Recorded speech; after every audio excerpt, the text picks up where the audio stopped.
Hello, welcome to another Burgundy with Tweedy video.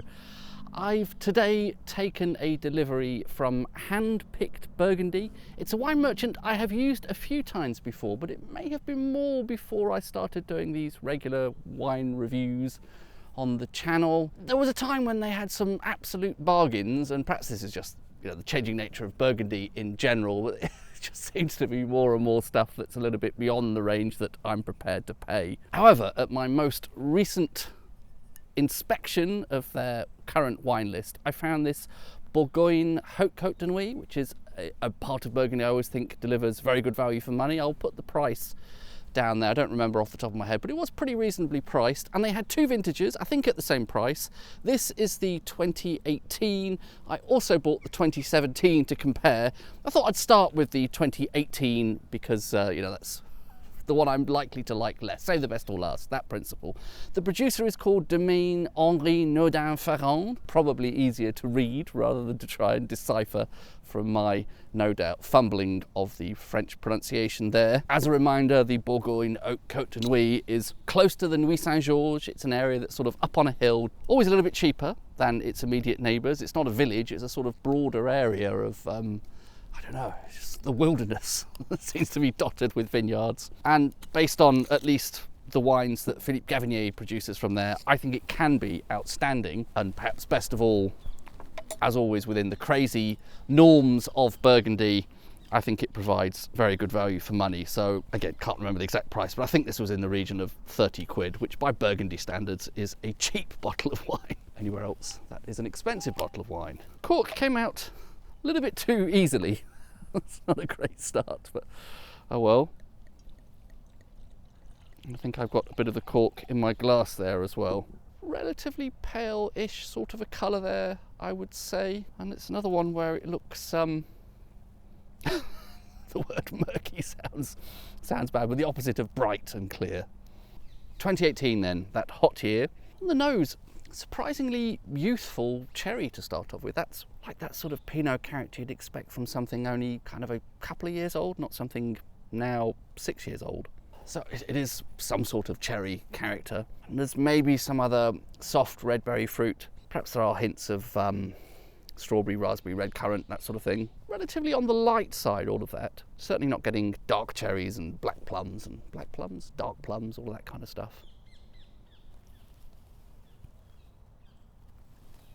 Ugh, did I swallow a bit of cork there? That's pretty acidic. A little bit of a surprise there. Really quite tart. So I'm tempted to say, you know, sour cherry, something like that on the palate.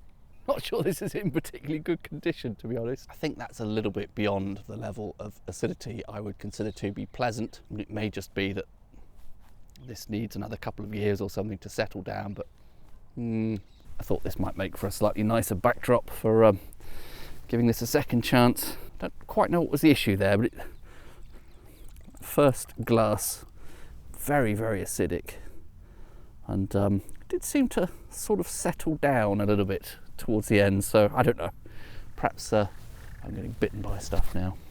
Perhaps I just need to acclimatise to it a bit.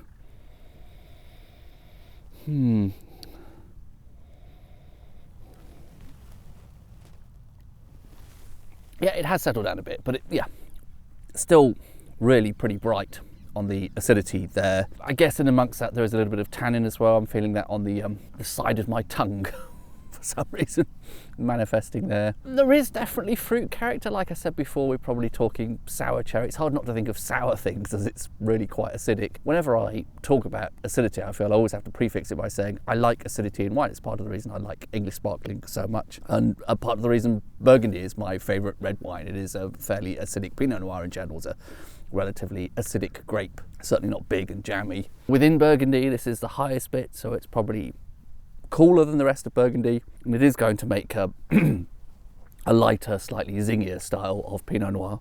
I've still got something stuck in the back of my throat, that's not helping. But still, it's a surprise. Gavinier's wines from the Hautes de Nuits are nowhere near as acidic as this. They're perhaps slightly lighter. They're not, the same level of richness that you get from, say, a Nuits, which is, as I say, not far away, but not this level of acidity. So, it's a surprise, and especially, as I say, from 2018, you'd expect that to be a rich, hot year and sort of bigger, riper fruit. It's drinkable. It's not bad, but it doesn't have any of the things that I usually get excited about in Burgundy: richness, concentration, all of that kind of stuff. It's concentrated acidity, but I'm not optimistic now for the 2017. If this is coming across 2018 as really quite acidic, then the 2017, I would imagine, is going to be even more so. Unless somehow something's gone a little bit wrong. This is yet another one of those subtle wine faults. Wine faults are maddening because they never seem to be straightforward for me. It's never sort of open it up and then there's the smell of wet dog, and yeah, that's obviously TCA. It's always something kind of vague and hard to put your finger on and not well defined. And is it really faulty, or is this just what the wine's meant to be like? And that's partly the the challenge of constantly trying new stuff all the time. But I'll take the remainder of this home to have with dinner, and if it does drastically improve, then I'll perhaps put a note on the end. Certainly, slightly better than that first couple of sips, which were a little bit over the top, but still can't say I'm really enjoying this at the moment.